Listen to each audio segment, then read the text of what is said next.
का second part रहेगा chapter का। और ये काफ़ी छोटा सा पार्ट है और इजी है ये पार्ट। इसमें ज़्यादा कुछ ऐसा कॉम्प्लिकेशन टाइप नहीं है, सिंपल टाइप चैप्टर है। चैप्टर भी इजी है। कल हम लोग ने ये वाला पार्ट कर लिए थे, रिजिड बॉडी के बारे में भी बताया था। ऐसी का बॉडी जिसका शेप अनचेंज हो, सेम जैसे एग्जाम्पल स्टोन, आयरन। फिर kinetic energy of rotating body पता किए थे कि किसी बॉडी की काइनेटिक एनर्जी कैसे पता करते, राइट। देन उसका फॉर्मूला निकाला था जो आया था वी, ये आई ओमेगा आया था। अब नेक्स्ट पार्ट पे आते हैं radius of gyration. Radius of gyration को हम लोग के से रिप्रेजेंट करते हैं। अब रेडियस ऑफ गायरेशन होता क्या है, तो उसके लिए मैं देखता हूँ यहाँ पे एक पिक्चर मिल जाए तो अच्छा। रेडियस ऑफ गायरेशन,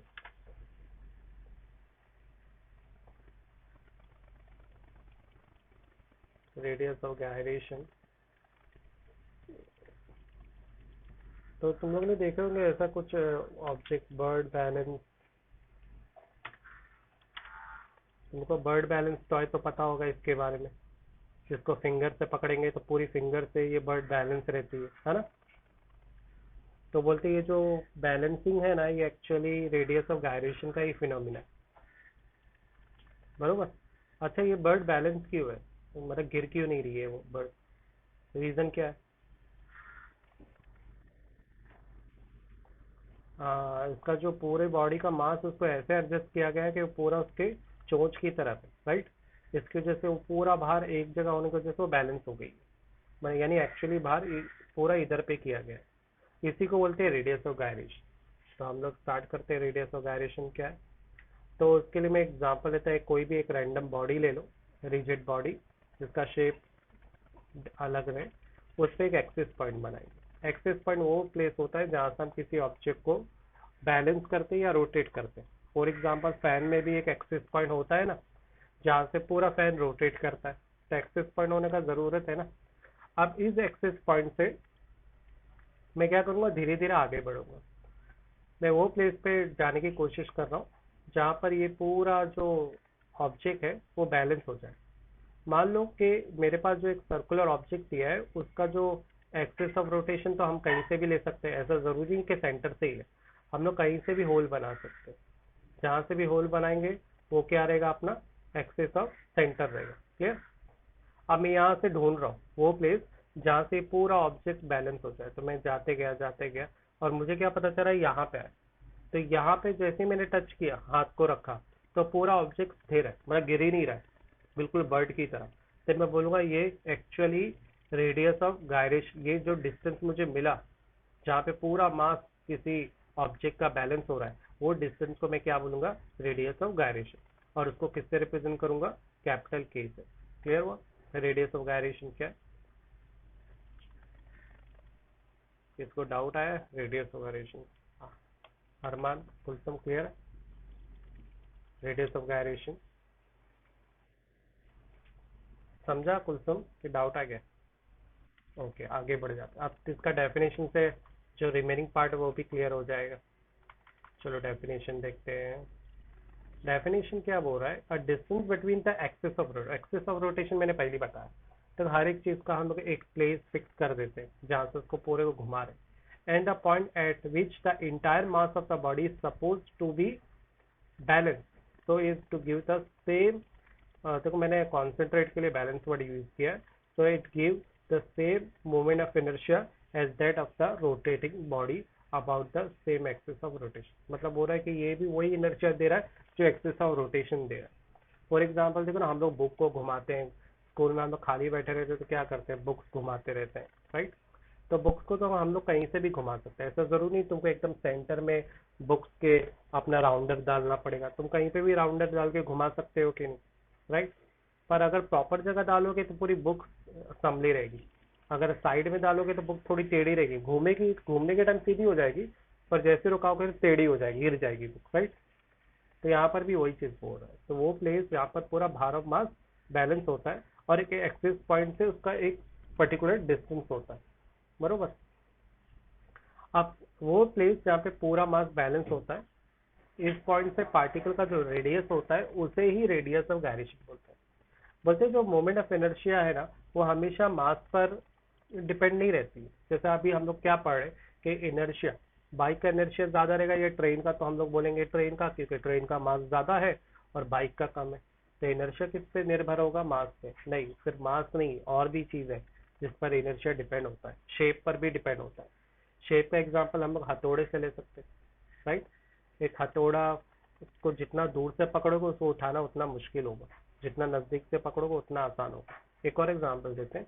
हम लोग जब जिम में जाते हैं जिम वर्कआउट करने, तो एक एग्जांपल ले लेते हैं। अगर जिम वर्कआउट करते हैं तो जिम वर्कआउट में हम लोग हैवी हैवी चीजें उठा लेते हैं, है ना। जिम में जाके कोई प्रॉब्लम नहीं आता।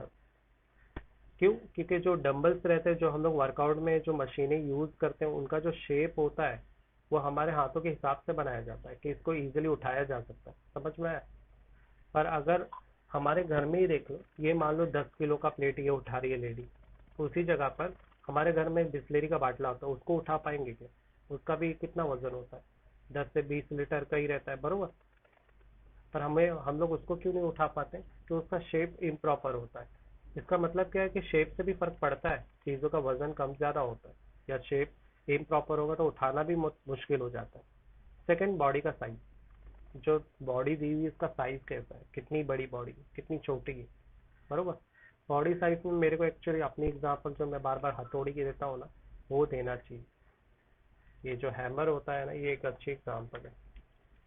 हैमर को आप कितनी दूर से या नजदीक से पकड़ोगे उस बेस पे फर्क पड़ता है। Hammer fight 26 chamber Shaolin, Shaolin था इधर किधर, ये एक मूवी है, इसमें हैमर का फाइट भी दिखाया था। मुझे मिल नहीं रही, शाओलिन था कि मोंग थे वो नहीं पता। मोंग नहीं आया, चलो कोई बात। ठीक है।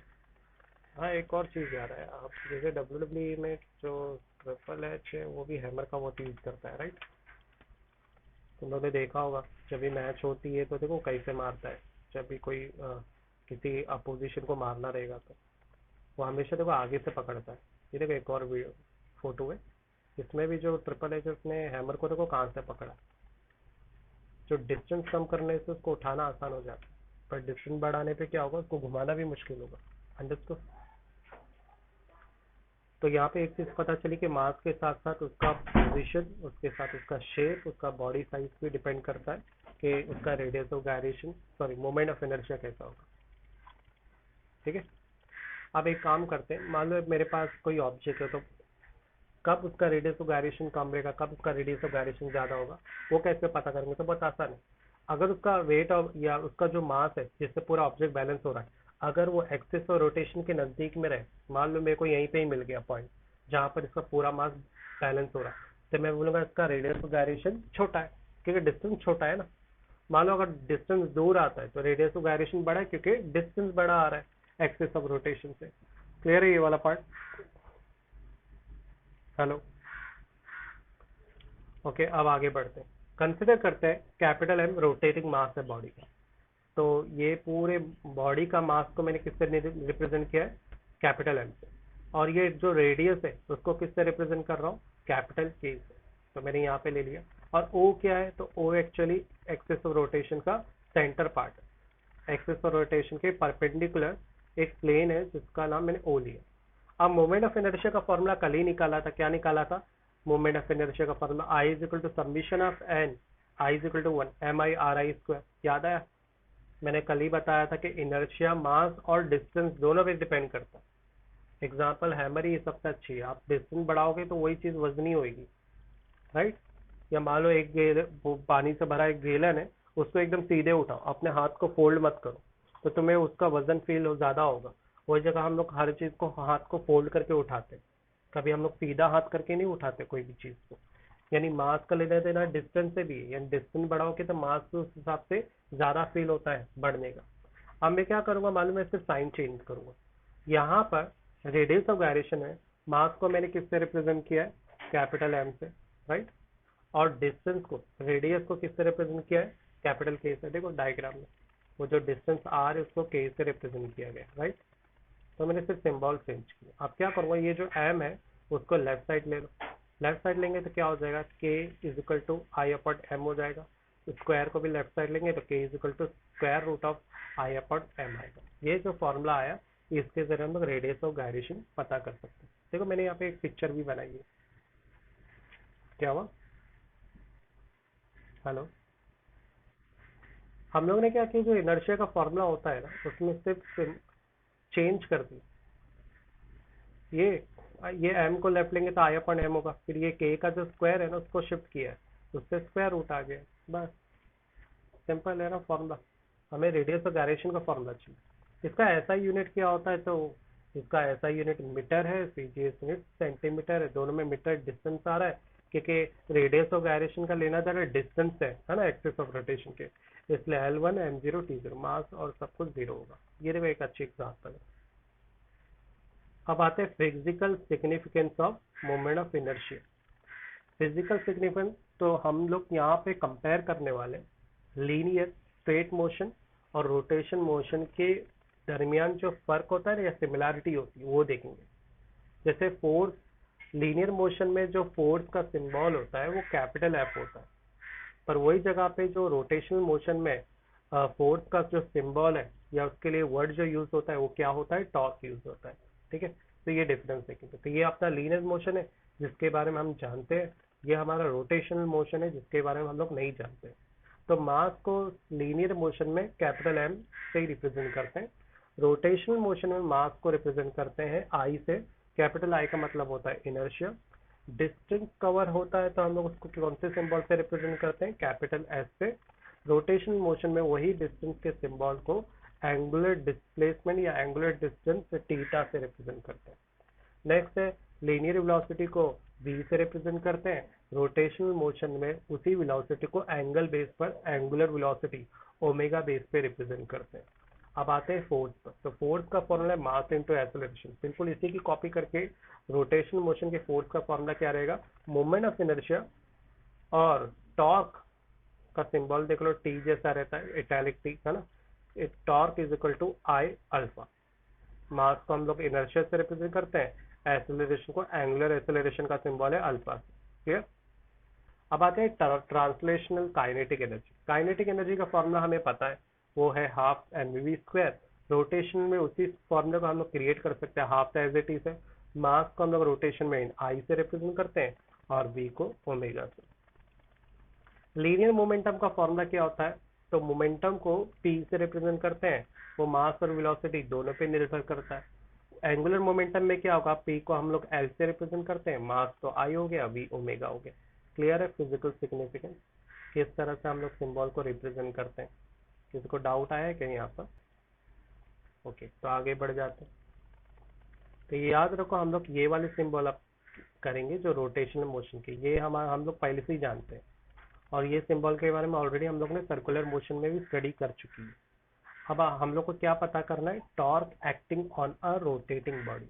ये टॉर्क क्या होता है, तो उसके लिए भी अपने पास एक डेली लाइफ एग्जाम्पल होती है, जो सीसो नहीं, जो झूले होते हैं। झूले को क्या बोलेंगे इंग्लिश में हम? झूला। मैं झूला ही लिख देता हूँ, चलो। ये वाले झूले नहीं है जो म्यूजियम पार्क में होते हैं ना, या आसमानी झूला बोलते हैं ना, आसमानी झूला। ये बहुत अच्छी एग्जाम्पल है ना, एनएच के पास भी बहुत लगते हैं ये सारे झूले। तो एक मिनट, टूल्स में देख लेते, टूल्स में टाइप में GIF में जाते, तो गायब हो गया। चलो इसमें से कोई भी एक झूला ले लेते, कौन सा अच्छा दिख रहा है, ये वाला। ये भी अच्छा, ये भी अच्छा है ना। तो आई होप दिख रहा होगा तुम लोगों को, झूला दिख रहा है।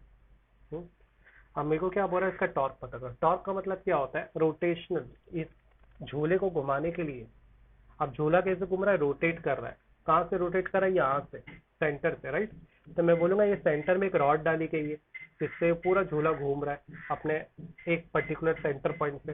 तो ऐसा पॉइंट जहाँ से पूरी ऑब्जेक्ट मोशन करता है या रोटेट करता है, उस पॉइंट को हम लोगों ने क्या नाम दिया चैप्टर के अंदर, एक्सिस ऑफ रोटेशन बोलते हैं, राइट। तो एक्सिस ऑफ रोटेशन से ये झूला घूम रहा है। अब जाहिर है झूले को घुमाने के लिए नीचे एक आदमी बैठा रहता है, वो बाइक की तरह कुछ चलाता रहता है ना, जिससे झूला फिर स्पीड में चलना शुरू कर देता है आसमानी। आपने देखे थे ना एनएच के पास झूला लगता है, नीचे बाइक की तरह कोई मशीन लगाई है और बंदा उसको चलाता रहता है। तो अब एक्चुअली वो कर क्या रहा है, तो एक्चुअली ये वो जो बंदा है ना, इस झूले को टॉर्क दे रहा है। तो टॉर्क का मतलब क्या है, टॉर्क का मतलब होता है फोर्स दे रहा है, पर कौन से टाइप की फोर्स दे रहा है, ऐसी फोर्स दे रहा है जिससे ये झूला गोल गोल घूम रहा है। अब एक छोटे से ऑब्जेक्ट को घुमा रहे तो समझ में आता है, यहाँ पे ये पूरा झूला घूम रहा है। तो मुझे अभी यहाँ पे यही स्टडी करनी है कि इस पूरे झूले को घुमाना है, तो इस झूले को घुमाने के लिए कितनी स्पीड लगती है, कितना टॉर्क लगता है। और टॉर्क है तो हम लोग क्या करते हैं, एक फॉर्मूला ही बना लेते हैं जिसके जरिए, और जैसे तुमने ऑब्जर्व किया होगा बाइक का भी टॉर्क की बहुत बात आती है, अरे आपके बाइक का टॉर्क प्रॉपर नहीं है। टॉर्क का मतलब क्या है कि आपका जो एक्सिस ऑफ रोटेशन से ना टायर प्रॉपर घूम नहीं रहा है, इनबैलेंस घूम रहा है। तो बोलते हैं बाइक का टॉर्क प्रॉपर नहीं, कार का टॉर्क प्रॉपर नहीं, गाड़ी सीधी नहीं चल रही, टेढ़ी मेढ़ी चल रही है, होता है ना। साइकिल का भी टॉर्क कभी कभी बिगड़ जाता है, साइकिल ऐसे टेढ़ी मेढ़ी चलती रहती है, तो वो क्या होता है कि टायर का सिद्धांत खराब हो जाता है, तो इसको टॉर्क बोलते हैं। तो अपन क्या करेंगे, आप यहाँ पे टॉर्क की स्टडी करेंगे कि कोई ऑब्जेक्ट में टॉर्क, हम लोग क्या करेंगे, टॉर्क तो समझ में आ गया। तो किसी बॉडी को कितना स्पीड में घुमाना है, उसके लिए मैं टॉर्क का फॉर्मूला निकालूंगा। तो वापस से मैंने एक रैंडमली बॉडी लिया है ना, और मैंने रैंडम, ऐसा जरूरी नहीं कि सेंटर से ही ये लाइन खींचना है, तुम लोग ये लाइन कहीं से भी खींच सकते हो, तुम राइट से भी ये लाइन को खींच सकते हो एक्सिस ऑफ रोटेशन की। तो मैंने रैंडमली लेफ्ट साइड में खींच दिया, इसका नाम पॉइंट ओ दिया। यहाँ से मेरा जो ऑब्जेक्ट है वो घूमने वाला है, बरोबर, एक्सिस ऑफ रोटेशन। फिर जाहिर बात है ये पूरा जो बॉडी है वो पार्टिकल से बना हुआ है, एटम से बना हुआ है, तो हर एक डिस्टेंस में मास प्रेजेंट होगा, करेक्ट। तो फर्स्ट पार्टिकल के मास को m1 से रिप्रेजेंट करूंगा, सेकंड पार्टिकल के मास को m2 से। अब जाहिर बात है इसके अंदर तो नंबर ऑफ मास है, तो इसलिए मैं सबको तो काउंट कर नहीं सकता, इसलिए मैं mn लिखूंगा। हर एक का डिस्टेंस एक जैसा तो होगा नहीं, हर एक का डिस्टेंस अलग अलग होगा। तो मान लेते हैं m1 का डिस्टेंस r1 है, m2 का डिस्टेंस r2 है, उसी तरह से नंबर ऑफ मास पार्टिकल का डिस्टेंस r है। अब जाहिर बात है कोई भी ऑब्जेक्ट जब गोल घूमता है तो कुछ हद तक वो सीधा भी घूमता है, इसकी टेंजेंशियल वेलोसिटी भी होती है, तो कुछ हद तक उसकी लीनियर फोर्स भी होगी, right. This part is clear, पक्का है ना। तो जाहिर बात है कुछ हद तक, फॉर एग्जांपल देखो ना, जो छोटे बच्चों के झूले होते हैं ना, जो तुमने देखा होगा अपने किड स्कूल है, वहाँ पे एक छोटा सा झूला लेके भैया आ जाता है, और वो झूला ऐसा गोल गोल घूमता है, बच्चे उसमें बैठ जाते हैं। तो भैया उसको गोल नहीं घुमाता, एक्चुअली भैया सीधा ही मारते रहता है, बरोबर, हाथ से। पर उसकी जो लीनियर फोर्स है उस ऑब्जेक्ट को गोल घुमाती है। तो बोलते हैं कोई भी ऑब्जेक्ट है वो कुछ हद तक लीनियर वेलोसिटी और कुछ हद तक स्ट्रेट फोर्स में काम करता है, उसके बाद वो एंगुलर फोर्स अप्लाई करता है, एंगुलर मतलब टॉर्क अप्लाई करता है, ठीक है। तो सभी की फोर्स को F1 F2 और Fn ले लेंगे, उसी तरह से वेलोसिटी एज इट इज। अब उसके बाद हमें देखो लीनियर वेलोसिटी का ये फॉर्मूला पता है, v is equal to R omega, remember. मैंने ये लेगा v I is equal to R I omega, मैं नंबर को बता रहा हूँ, आई मतलब कुछ भी हो सकता है, हो सकता है पहले ऑब्जेक्ट की वेलोसिटी हो, सेकंड ऑब्जेक्ट की, थर्ड ऑब्जेक्ट की वेलोसिटी हो, क्लियर। नेक्स्ट, टेंजेंशियल एक्सेलरेशन का फॉर्मूला क्या है। टेंजेंशियल का मतलब होता है लीनियर स्ट्रेट एक्सेलरेशन, जो हमेशा हम लोग पढ़ते रहते हैं ना।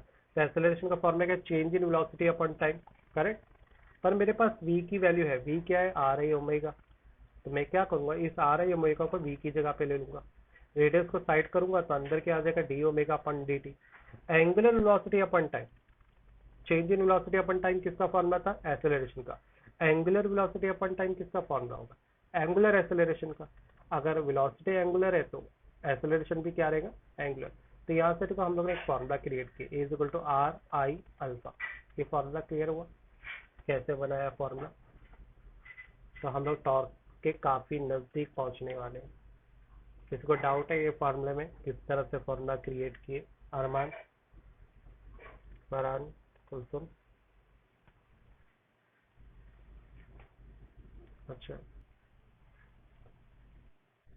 क्लियर है अरमान। अरमान तो गायब हो जाता है। तो हम लोग हर एक पार्टिकल का एक्सेलरेशन निकालेंगे। तो फर्स्ट पार्टिकल करेगा a1 is equal to r1 alpha, अरे है यार हमारा a2 is equal to r2 alpha. इस तरह नंबर ऑफ पार्टिकल का एक्सेलरेशन होगा an is equal to rn alpha. अब यहाँ से कॉन्सेप्ट खत्म हो गया, जो मेरे को समझाना था ना पिक्चर डायग्राम सब खत्म। अब यहाँ से हम लोग डेरिवेशन का, हम लोग को टॉर्क का फॉर्मूला बनाना है। तो टॉर्क का फॉर्मूला बनाना है तो फोर्स को समझना पड़ेगा, क्योंकि फोर्स से लिंक है टॉर्क, राइट। न्यूटन का सेकंड लॉ क्या बोलता है, force is equal to mass into acceleration.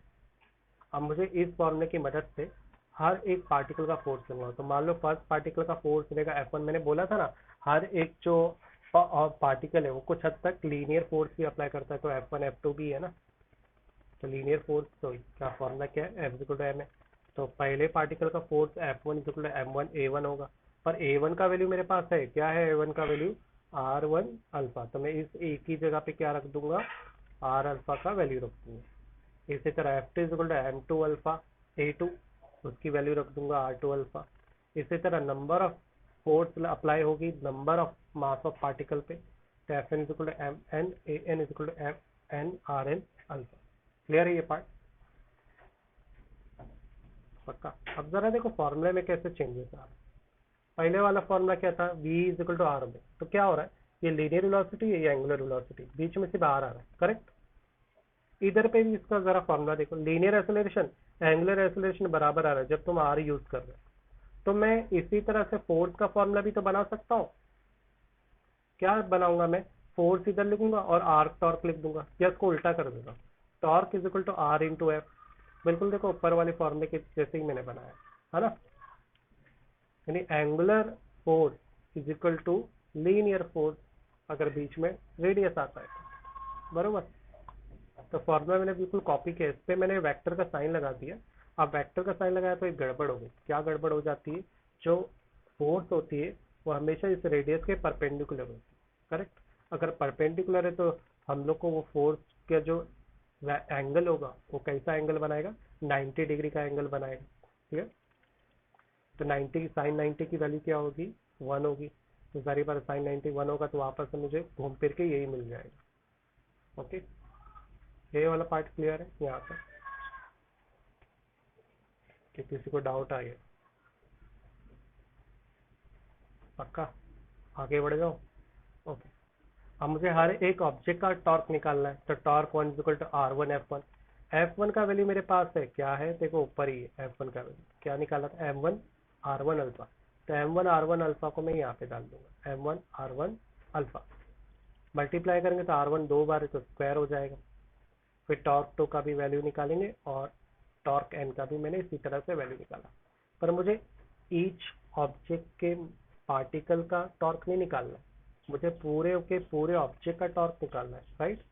तो मैं क्या करूंगा, सभी टॉर्क को ऐड कर दूंगा।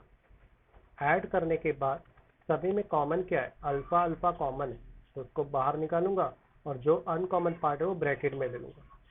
देखो ये कैसे इंक्रीज हो रहा है, बिल्कुल असेंडिंग ऑर्डर में इंक्रीज नहीं हो रहा है। पहले M1 R1 then M2 R2, है ना। तो मैं सबमिशन का साइन लगा सकता हूँ, क्योंकि ये एरिथमेटिक प्रोग्रेशन फॉर्म में बढ़ रहा है। कैसे जा रहा है, ये नंबर n तक जा रहा है और शुरू कहाँ से हुआ, i इक्वल टू 1 से। तो ये लिखने का तरीका है, कहाँ तक जा रहा है, n तक, और शुरू कहाँ से हुआ है, 1 से। i क्या है, mi ri ले लूंगा, ठीक है, स्क्वायर अल्फा।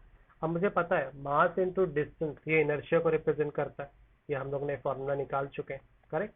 तो मैं इसकी जगह पे क्या लिख दूंगा, i और अल्फा एज इट इज। तो ये बन गया टॉर्क का फॉर्मूला। अगर मुझे किसी भी चीज का टॉर्क निकालना है तो मुझे इनर्शिया उसका पता होना चाहिए और उसका एंगुलर एक्सेलरेशन पता रहेगा, तो मैं उसका टॉर्क आसानी से निकाल सकता हूँ, ठीक है। अब SI यूनिट पे आते हैं, तो इसकी SI यूनिट है न्यूटन मीटर, डायमेंशन है L2 M1 T माइनस। क्या तक क्लियर है, समझ में आना जरूरी है ना स्टेटमेंट। जब स्टेटमेंट समझेगा ही नहीं तो ये नहीं याद कर पाओगे। तो ये जो स्टेटमेंट है उसका मैंने मैथमेटिकल इक्वेशन नीचे बनाया है, तो हम लोग इसी से इसको समझेंगे। क्या बोल रहा है, it is stated that the moment of inertia of a body about any axis is equal to the sum of its moment of inertia about a parallel axis। यहाँ तक समझ में आए। यहाँ पर एक चीज है कि दो इनर्शिया की बात कर रहा है। क्या बोल रहा है कि एक कोई भी बॉडी का जो इनर्शिया है, कोई भी एक्सिस का, एनी पॉइंट ऑफ एक्सिस का इनर्शिया बराबर होता है sum of sum of moment of inertia about parallel axis. Parallel का मतलब क्या होता है, जब दो चीज पैरेलल होती है तो दोनों इक्वल होती है। तो ये दो स्टेटमेंट से मेरे को ये समझ में आ रहा है पहली और दूसरी लाइन से कि यहाँ पे दो इनर्शिया है और दोनों इनर्शिया पैरेलल है, मतलब दोनों बराबर है। पैरेलल के साथ साथ यहाँ पे कुछ सम भी लिखा हुआ है, सम के आगे वाला पार्ट नीचे पढ़ेंगे, ठीक है। यहाँ तक क्लियर है। It is said that the moment of inertia of a body about any axis, तो about any axis को हम लोग I0 से रिप्रेजेंट करेंगे, is equal to the sum of moment of inertia about the parallel axis passing through the center। इसलिए मैंने क्या ले लिया, C ले लिया। सम तो आया था, and mass and the product of mass, मतलब मास बोल रहा है और मास का प्रोडक्ट मतलब multiply, and the square perpendicular distance between the two parallel. और उसका जो मास है और ये एच एक्चुअली डिस्टेंस है, वो परपेंडिकुलर किसके, इन दोनों के एक्सिस के परपेंडिकुलर है। स्टेटमेंट क्लियर है। इस स्टेटमेंट में डाउट आया, हम डायग्राम से भी स्टेटमेंट को वापस से समझेंगे। क्लियर है स्टेटमेंट। तो एक्चुअली हम लोग को ये प्रूव करना है, ये जो नीचे ना I0 IC प्लस NX में पक्का क्लियर है, क्योंकि ये बोर्ड एग्जाम में काफ़ी हायर चांसेस के आने। तो बोलोगे आएगा, अरे मैं बोलूँगा कि इसके तो 60-80 चांसेस। अरमान कुलसम क्लियर है। चलो आप डायग्राम से समझते। तो मेरे पास देखो डायग्राम के मुताबिक मैं वापस स्टेटमेंट में आऊँ। तो स्टेटमेंट क्या बोलती है, it is state that the moment of inertia of a body about any axis is equal to the sum of moment of inertia about parallel axis passing through the center। पर it is state that the moment of inertia इस एक rigid body ली है, उसमें मैंने कोई भी any axis ले लिया, एनी एक्सिस ले लिया, ये मेरा एनी एक्सिस है का इनर्शिया, और उसके पैरेलली एक और इनर्शिया है जो पासिंग थ्रू द सेंटर हो रहा है। देखो सेंटर से नहीं पास हो रहा है इस ऑब्जेक्ट के, दोनों एक दूसरे के पैरेलल है। And the sum of moment of inertia, उसका जो मास है, तो मैंने रैंडमली क्या किया, इसके पीछे एक मास ले लिया और बोल रहा है कि ये जो मास है और वो जो डिस्टेंस है इन दोनों का, वो एक दूसरे के परपेंडिकुलर है। देखो ये वाला लाइन को अगर देखो और इस लाइन को, तो ये एक दूसरे के परपेंडिकुलर नहीं है, ये बोल रहा है साइंटिस्ट। क्लियर है डायग्राम को जरा 3D फीलिंग दो। ये एक्चुअली पीछे लेटा हुआ है, मान लो कि ये चीज ना ऐसे हाँ घूमेगा ना, घुमाने के टाइम पे एक ही से घुमाएंगे, दोनों से एक साथ नहीं घुमाएंगे। मान लो तुम्हारे पास चिकन में 2 स्टिक है, तो तुम एक टाइम पे एक ही को पकड़ के खाओगे, दूसरे को छोड़ दोगे। और लेफ्ट वाला तो अपना एक्सिस है, और बीच में जो बना है वो हम लोग ने जबरदस्ती एक और खोद दी है। मान लो पहले से एक एक्सिस ऑफ रोटेशन है, ठीक है, राउंडर से तुमने किया, फिर वहां पे तुमने पॉइंट ओ लिख के वहां से राउंडर निकाल के दूसरी सेंटर में एक एक्सिस ऑफ रोटेशन बना, बरोबर। अब तुम सेंटर से घुमा रहे हो, ठीक है। तो तुम ऑब्जर्व कर रहे हो कि उसके बेस पर तुम्हारा मास और डिस्टेंस में क्या डिफरेंस है, मतलब डिस्टेंस तुमने बदला तो मास से क्या फर्क है, ये क्या चीज में बदलाव आ रहा है, कुछ फर्क पड़ रहा है क्या ऐसे में। वही चीज को तो पैरेलल एक्सिस थ्योरम बोलते हैं। और अगर तुम पैरेलल कुछ भी बनाओगे, कोई भी चीज के इनर्शिया लोगे ना, तो कोई फर्क पड़ने ही वाला नहीं, तो इधर से घूमा इधर से वैसी घूमेगी, ऑब्जेक्ट वैसी फ्लो होगा। करेक्ट, सिर्फ डिस्टेंस में बदलाव आएगा, राइट। उसके बाद ये वाला पार्ट तो लिखा हुआ है, डिस्टेंस एच रिप्रेजेंट कर रहा है और मास। ठीक, चल हम लोग को ये प्रूव करना, डायरेक्ट इनडायरेक्ट ये बात हुई। तो इसको प्रूव करने से पहले अब ये जो डायग्राम है ना, इसको समझना बहुत जरूरी। ये वाला मेरा आई ओ है इनर्शिया, इसका पॉइंट को मैंने ओ बोला है, अगर इनर्शिया ओ है तो इसको भी ओ बोल दिया। ये आई सी है क्योंकि सेंटर से पास होता है, इसको मैंने सी से रिप्रेजेंट किया। अब उसमें देखो मास वर्ड भी लिखा है, तो जाहिर बात है किसी भी पार्टिकल का या किसी भी ऑब्जेक्ट के अंदर एक पार्टिकल का जो मास होता है बड़ा तो नहीं रहेगा, एकदम छोटा मास होगा, इसलिए उस मास को मैंने पॉइंट पी नाम दिया है, और उसको मास को मैंने डीएम से रिप्रेजेंट किया। डीएम क्यों वर्ड यूज किया, ये मास छोटा होता है ना, छोटी चीज को हम लोग डेरिवेटिव डी से रिप्रेजेंट करते हैं, राइट। उसके बाद मैंने क्या किया, ओ से लेकर उस मास का डिस्टेंस को मैंने आर से रिप्रेजेंट किया, और सी से लेकर उस मास के डिस्टेंस को आर ओ से रिप्रेजेंट किया। ये वाला पार्ट क्लियर है, डाउट आ गया। डिस्टेंस के लिए अलग अलग सिंबल लेने का मकसद ये है ताकि मिक्सअप ना हो। बस और कुछ नहीं। उसके बाद दोनों एक्सिस ऑफ रोटेशन के डिस्टेंस को मैंने एच से रिप्रेजेंट किया। उसके बाद मैंने क्या किया, यहाँ पे डॉट लाइन का मतलब कंस्ट्रक्शन होता है। मैंने कंस्ट्रक्शन किया, एक लाइन मैंने बनाई और पी से भी एक लाइन को नीचे गुजारा। ये जो लाइन है और नीचे की जो लाइन एक दूसरे के परपेंडिकुलर है, और जहां पर वो मीट कर रही है उसको मैंने पॉइंट डी का नाम दिया है। ये जो डिस्टेंस है उसको मैंने एक्स बोल दिया। क्लियर? पूरा डायग्राम समझ में आया क्या हम लोग ने कंस्ट्रक्शन किया, क्या किस चीज का क्या नाम है? हेलो, कोई को डाउट है इस पे? अरमान, कुलसुम, पक्का? ठीक है, अगर ये समझ में आया तो ये जो राइट वाला पार्ट पढ़ने की कोई जरूरत नहीं है। तो क्या लिखा, आई जीरो क्या है?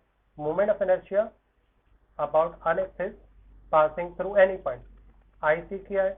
Moment of inertia parallel to this axis and at the center. OC की वैल्यू क्या है? देखो सब वही चीज घिसा पिटा लिखा है, हर एक पार्ट की वैल्यू बताती है। हम लोग तो डायरेक्ट डायग्राम से समझ। ये वाला पार्ट इंपॉर्टेंट है। अब मैंने क्या किया, आई ओ का इनर्शिया निकाला। तो इनर्शिया का फॉर्मूला क्या रहता है? तो इनर्शिया का फॉर्मूला था मास इंटू डिस्टेंस। यही यूज कर रहे थे ना हम लोग, एम आर स्क्वायर, बार बार यही यूज कर रहे थे। तो यहाँ पर मैंने क्या किया, ये जो डिस्टेंस वो क्या है, ओपी। तो ओपी का मैंने स्क्वायर ले लिया। और मास क्या है यहाँ पे, ये मास यहाँ पे हम लोग मास को डीएम से रिप्रेजेंट कर रहे हैं। क्लियर? ओपी पे स्क्वायर क्यों है? तो अगर मैं पीछे जाता हूँ तो देखो इनर्शिया का फॉर्मूला दिखाता हूँ। ये देखो इनर्शिया का फॉर्मूला क्या है, इनर्शिया का फॉर्मूला मास इंटू डिस्टेंस। देखो डिस्टेंस पे हमेशा क्या आ रहा है, स्क्वायर आ रहा है। ठीक है? इसी वजह से हम लोग ने यहाँ पर भी इंटीग्रेशन लिखकर स्क्वायर लिखा है। इंटीग्रेशन साइन हम लोग कब यूज करते हैं, जब हम कोई किसी भी चीज के अंदर दो चीजों की स्टडी एक साथ करते हैं। जैसे यहाँ पे डिस्टेंस और मास की स्टडी एक साथ करें। दूसरा इंटीग्रेशन की यूज करते हैं, तो हम लोग क्लास 11 में पढ़े थे। क्या रीजन मैंने बताया था, जब हम लोग कोई छोटी छोटी चीज की स्टडी करते हैं। यहाँ पे देखो मास बहुत छोटा है, करेक्ट? जब छोटी छोटी चीजों की स्टडी करते हैं ना, तब हम लोग इंटीग्रेशन का इस्तेमाल करते हैं। ठीक है? अब ओपी की वैल्यू क्या है, मेरे पास आर है, तो मैं इस ओपी की जगह ले लूंगा आर स्क्वायर डी। क्लियर? अब आईसी पे आते हैं। तो ये है मेरा आईसी का इनर्शिया। आईसी का इनर्शिया का फॉर्मूला भी सेम है, डिस्टेंस इनटू मास। तो यहाँ पर डिस्टेंस क्या है, डिस्टेंस है सीपी स्क्वायर और मास है डीएम। दोनों का मास कॉमन है। सीपी की वैल्यू क्या लिया था मैंने, सीपी का डिस्टेंस को मैं आर जीरो स्क्वायर डीएम से रिप्रेजेंट कर। ये पार्ट क्लियर है? ये वाला पार्ट इंपॉर्टेंट है। ये कैसे बनाया, क्लियर है? इनर्शिया का फॉर्मूला है। अब देखो यहाँ पे इन ट्रायंगल ओपीडी, तो यहाँ पे आते हैं इन ट्रायंगल ओपीडी। ये देखो बड़ा ट्रायंगल दिख रहा है, इस पे पाइथागोरस थ्योरम अप्लाई करने वाले। तो पाइथागोरस थ्योरम सभी को पता है, OP square is equal to P D square plus OD square. यही है ना?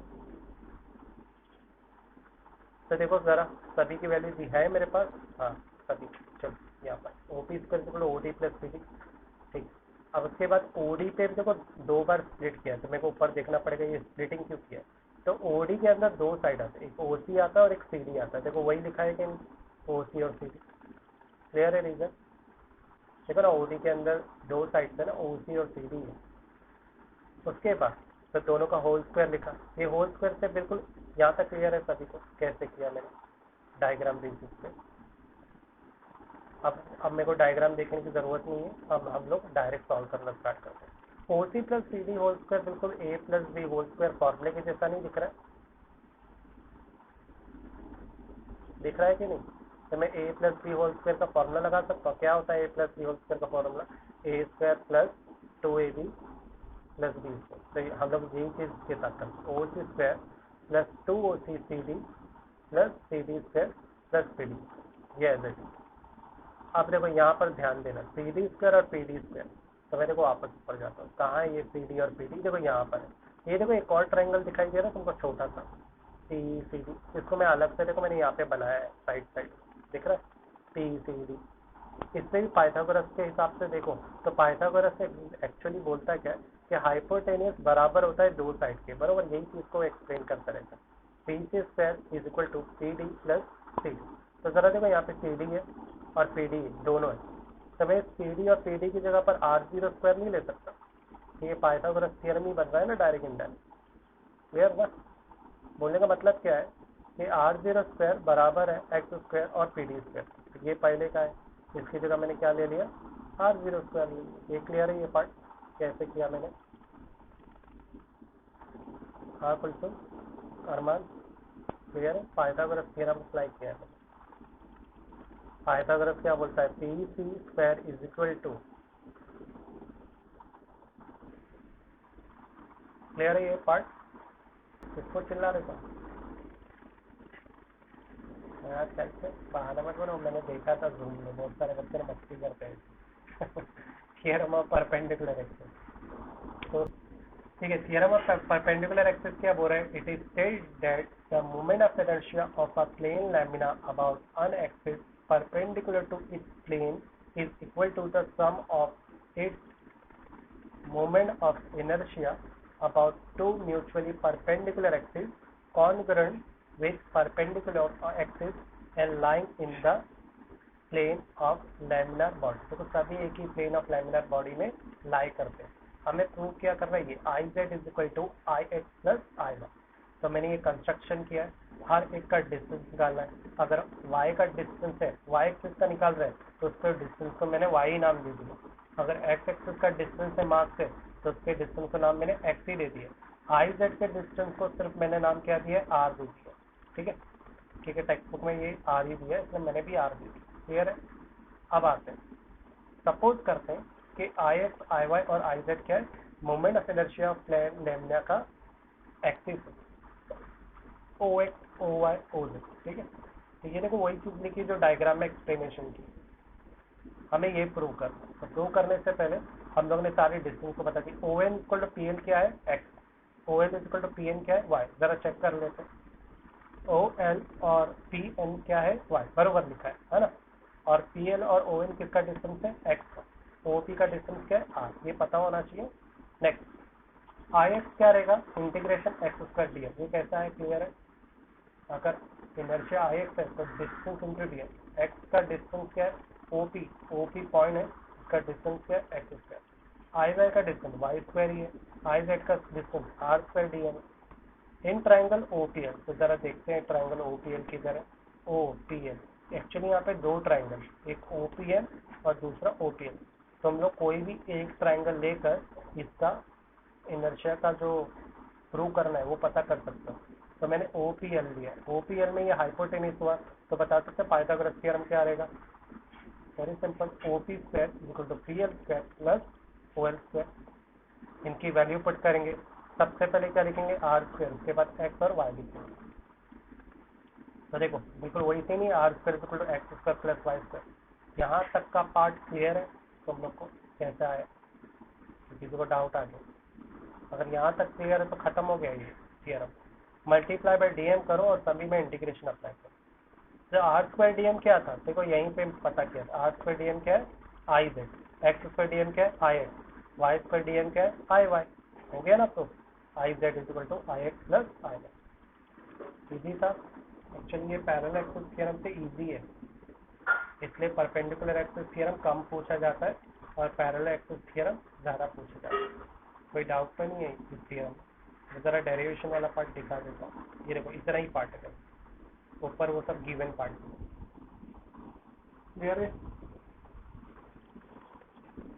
ये पार्ट क्लियर है सभी को? कोई डाउट आया?